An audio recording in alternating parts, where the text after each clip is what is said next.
नमस्कार, आप देख रहे हैं ईटीवी भारत और मैं हूं आपके साथ नीरज उपाध्याय। आज हम बात करेंगे बिहार की और बिहार में खास करके जिस तरह से बेरोजगारी बढ़ रही है। दूसरे ज़िलों से राजधानी पटना में आकर के छात्र अपनी तैयारी करते हैं, लेकिन उनकी मुकाम नहीं मिल रही है। ऐसे में हम अभी पहुंचे हैं पटना कॉलेजिएट के पास में और यहाँ पे एक चाय की दुकान पे हैं और चाय के दुकान पे ही काफ़ी छात्र जो हैं यहाँ बैठे हुए हैं। छात्र से ही जानेंगे कि जो बेरोजगारी है क्यों बढ़ रही है। अच्छा, क्या मानते हैं बेरोजगारी जिस तरह से बढ़ रही है, रोजगार के अवसर नहीं पैदा हो रहे हैं बिहार में खास करके, क्या मानते हैं इसका मूल वजह? मुझे तो गवर्नमेंट इसमें ज़्यादातर दोषी दिखते हैं, क्योंकि गवर्नमेंट का जो पॉलिसी है ये मीडियाबाजी के थ्रू जो किया गया है। और इस वजह से अब स्टूडेंट हालांकि स्किलफुल बहुत है, लेकिन उनको रोज़गार मिल नहीं रहा। तो ज़्यादातर दोषी मुझे गवर्नमेंट ही लग रहे हैं। भला बहुत सा सेक्टर में उनको वैकेंसी बहुत सारे हैं, लेकिन ये सही समय पे वैकेंसी न निकालना, प्रॉपर जॉब नहीं मिल पाना, गवर्नमेंट का पॉलिसी का दोष है। कुछ और छात्र हैं उनसे जानते हैं, क्योंकि चुनाव में जिस तरह से लॉलीपॉप दिखाया गया था, रोजगार की बात हुई थी, लेकिन मुख्यमंत्री फिर से अपना कुर्सी तो बचा लिए और बिहार के मुखिया भी बन बैठे। लेकिन इस बार जो चुनाव में वादा किया गया था छात्रों को लेकर के, रोजगार के अवसर को लेकर के, क्या लग रहा है कि नीतीश कुमार उस मुकाम को हासिल कर पाएंगे, छात्रों को रोजगार अवसर दे पाएंगे? देखिए 2020 के इलेक्शन में जो बिहार विधानसभा इलेक्शन हुआ था उसमें विपक्ष ने कहा था कि हम 9 लाख रोज़गार देंगे। और उसके बाद जो एनडीए की गवर्नमेंट आई, नीतीश कुमार भाजपा के और वीआईपी के अलायंस में जो सरकार बनी, तो उन्होंने कहा था कि हम 19 लाख रोज़गार देंगे। जब 9 लाख रोज़गार की बात कही थी विपक्ष के नेता तेजस्वी यादव ने, तो बिहार के जो पूर्व डिप्टी सीएम थे सुशील कुमार मोदी, उन्होंने कहा था कि रोज़गार है ही नहीं और ये 9 लाख रोज़गार देंगे कहाँ से, जबकि वही बीजेपी अपने मैनिफेस्टो में लाती है कि हम 19 लाख रोज़गार देंगे। आपको पता होगा 2014 में जब लोकसभा का इलेक्शन हुआ था, जब एनडीए सरकार में आई थी, तो उसी में गांधी मैदान से लेके पटना गांधी मैदान से लेके पूरे हिंदुस्तान में नरेंद्र मोदी ने चीख कर बोला था कि हम देश में 2 करोड़ रोज़गार देंगे और देश को हर तरह से आगे बढ़ाने का काम करेंगे, करप्शन ख़त्म करेंगे, महंगाई ख़त्म करेंगे। पर आप हमें बताइए कि उसमें से एक भी काम उन्होंने किया? इस देश में कहीं न कहीं हुकूमत जो युवा के हैं, मतलब कि करियर को डुबाने का काम कर रही है। बिहार के जो युवा हैं, या यूँ कहें कि बिहार के लोगों में बहुत ही ऊर्जावान होते हैं बिहार के लोग। खास करके अगर छात्रों की बात करें तो छात्र बहुत पढ़ लिख करके बहुत आईपीएस भी बनते हैं। लेकिन जिस तरह से एक मुहिम चला था छात्रों के द्वारा, हैशटैग मोदी जी रोजगार दो, इस मुहिम को कितना सफल मान रहे हैं अभी आप? आप भी देखे होंगे कि बहुत हद तक सफल रहा है, क्योंकि छात्र को तो ये मुद्दे पे, बेरोजगारी के मुद्दे पे पार्टी से, विचारधारा से ऊपर उठ के इस पे सहयोग करना चाहिए, क्योंकि रोजगार किसी पर्सनल लोग का ही मुद्दा नहीं है। ये पूरा जो है सोशल मुद्दा है। और जिस तरह से छात्र संघर्ष करके पढ़ाई करते हैं, और ख़ास करके बिहार की बात अगर आप कर रहे हैं, तो बिहार की अर्थव्यवस्था जो है पूरी तरह से जो है कृषि पे ही डिपेंडेंट है।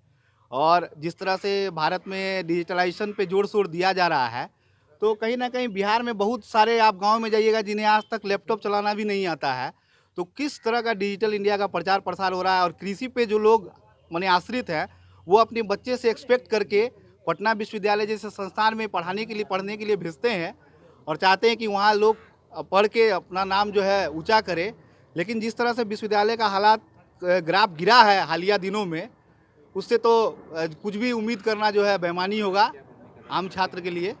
लेकिन बिहार सरकार रोजगार मुहैया नहीं करा पा रही है और दूसरे ज़िलों से आकर के लोग राजधानी पटना में पढ़ाई करते हैं, खर्च उनके मम्मी पापा परिवार के लोग उठाते हैं, लेकिन जो हासिल करने के लिए पटना राजधानी में पहुंचते हैं वो हासिल नहीं कर पा रहे हैं। क्या वजह मानते हैं? देखिए, मैं एक पटना यूनिवर्सिटी विश्वविद्यालय का मैं पर्सनल मैनेजमेंट का छात्र हूँ। और पर्सनल मैनेजमेंट वाले हैं। मैं तो समस्तीपुर का रहने वाला हूँ। और पर्सनल मैनेजमेंट का छात्र मैक्सिमम देखिएगा तो अब पीएसयूज़ की तैयारी करते हैं। और पीएसयू अभी करंटली सिचुएशन में क्या हो रहा है कि सारे प्राइवेटाइजेशन हो रहे हैं, और प्राइवेटाइजेशन के कारण हम लोग का ये भी घट रहा है और हमारा यूनिवर्सिटी भी इसमें कहीं ना कहीं जिम्मेदार है, क्योंकि ये सारे जो वोकेशनल कोर्सेस हैं इनको अपडेटेड नहीं करने के कारण हम लोग पिछड़ जा रहे हैं। सेंट्रल यूनिवर्सिटी के मुकाबले हम लोग का ये मुद्दा है कि हम लोग पिछड़ रहे हैं और यहाँ प्रॉपर व्यवस्था नहीं है। और गवर्नमेंट तो जान ही रहे हैं, किस तरह से आपको लगता है कि बिहार सरकार, अगर बिहार में अगर हम लोग हैं बिहार प्रदेश में, सरकार किस तरह से रोजगार मुहैया करा सकती है? देखिए, जहाँ जहाँ रिक्त स्थान है पहले तो उसको भरना चाहिए, क्योंकि जैसे हमारी यूनिवर्सिटी के डिपार्टमेंट में ही 4 प्रोफेसर हैं, जबकि रिक्वायरमेंट है 12 प्रोफेसर की। तो यहीं पे लैक हो रहा है, थोड़ा एजुकेशन में भी लैक खा रहे हैं। फिर भी यहाँ के बच्चे मेहनत करके आगे निकल सकते हैं, लेकिन अब आगे जाके उनको पीएसयू में मान लीजिए प्राइवेटाइजेशन हो रहा है, तो इस पे कुछ कर नहीं सकते हैं वो, चाह के भी उसमें वही कैपिटलिस्टिक चलेगा। तो यही सब मुद्दा है जिसके कारण पिछड़ रहे हैं बच्चे।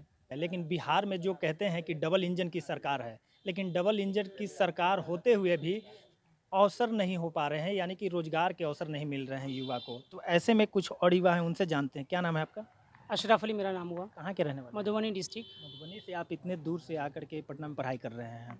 क्या लग रहा है कि रोजगार को लेकर के कुछ सरकार जो वादा की थी चुनाव में, वो चुनाव वाली बात अभी देखने को मिल रही है? सरकार मुहैया करा पा रही है? नहीं, सबसे पहली बात यह है कि जो भी उन्होंने वादा किया था कि 20 लाख या 15 लाख हम रोज़गार देंगे, ये बात बिल्कुल झूठी है। सबसे पहली बात है कि यहाँ पे सरकार को विशेष करके शिक्षा व्यवस्था को बेहतर करना होगा, और रोज़गार व्यक्ति को कैसे मिले इसका कोई ना कोई व्यवस्था ज़रूर सरकार को निकालनी होगी। दूसरी बात यह है कि शिक्षा व्यवस्था के अंतर्गत आपको कम से कम स्किलफुल एजुकेशन की तरफ बढ़ना होगा, क्योंकि वर्तमान संदर्भ में देखा गया है कि आप अगर स्किलफुल एजुकेशन नहीं देते हैं, शिक्षा व्यवस्थित तरीक़ा से नहीं देते हैं, तो रोज़गार बड़ा मुश्किल अभी के दौर में हो रहा है। और जो सरकार की नीति है, इससे तो साफ स्पष्ट हो जाता है, जैसे वैकेंसी निकलती है उसका कैंसिल हो जाना, एग्ज़ाम लेता है उसका आंसर बाहर आउट हो जाना, तो ये सब चीज़ें हैं, सरकार को सुधारनी होगी, तभी जाकर के कुछ शिक्षा की बेहतर व्यवस्था किया जा सकता है। मतलब अगर यूँ कहें कि आप जो अपने ज़िले से आकर के पटना में पढ़ाई कर रहे हैं, यानी कि वहाँ पे आपके ज़िले में पढ़ाई की व्यवस्था अच्छी नहीं है? नहीं, वहाँ कोई बेहतरीन विश्वविद्यालय नहीं है, बेहतरीन एजुकेशन सिस्टम नहीं है, कॉलेजेज हैं, स्कूल हैं, लेकिन वहाँ पे टीचर सही समय पर पहुँचते नहीं हैं, एजुकेशन का सही व्यवस्था नहीं है। इसलिए हम लोग काफ़ी बड़े दूर से, आर्थिक स्थिति भी उतनी अच्छी नहीं है, क्योंकि जो लोग यहाँ पे आते हैं कहीं न कहीं संघर्ष के साथ आते हैं। तो सरकार को इस बात को समझनी चाहिए कि जो युवा है वो देश का भविष्य है, तो युवा के लिए बेहतर कम से कम व्यवस्था करना चाहिए, ताकि उसको रोज़गार उपलब्ध हो सके और भविष्य उसका बेहतर हो सके। जब देश के युवा ही बेरोजगार रहेंगे तो देश का विकास कैसे होगा? ऐसे में हम बिहार प्रदेश की बात करें तो बिहार में जिस तरह से नीतीश कुमार ने चुनाव में वादा किया था कि रोजगार के अवसर पैदा किए जाएंगे, तो ऐसे में बिहार प्रदेश के काफ़ी युवा जो हैं वो बेरोजगार बैठे हैं और दूसरे ज़िलों से, यानी कि कह सकते हैं बिहार प्रदेश के दूर दूर से ज़िलों से आकर के राजधानी पटना में पढ़ाई करते हैं, लेकिन वो अपना लक्ष्य को हासिल नहीं कर पा रहे हैं। सपने तो बहुत बड़े बड़े देखते हैं, लेकिन जो कह सकते हैं कि बहाली प्रक्रिया नहीं निकल पा रही है, सरकार के द्वारा बहाली नहीं निकाली जा रही, इससे बच्चे काफ़ी मायूस दिख रहे हैं। सहयोगी कृष्ण नंदन के साथ नीरज कुमार, ईटीवी भारत, पटना।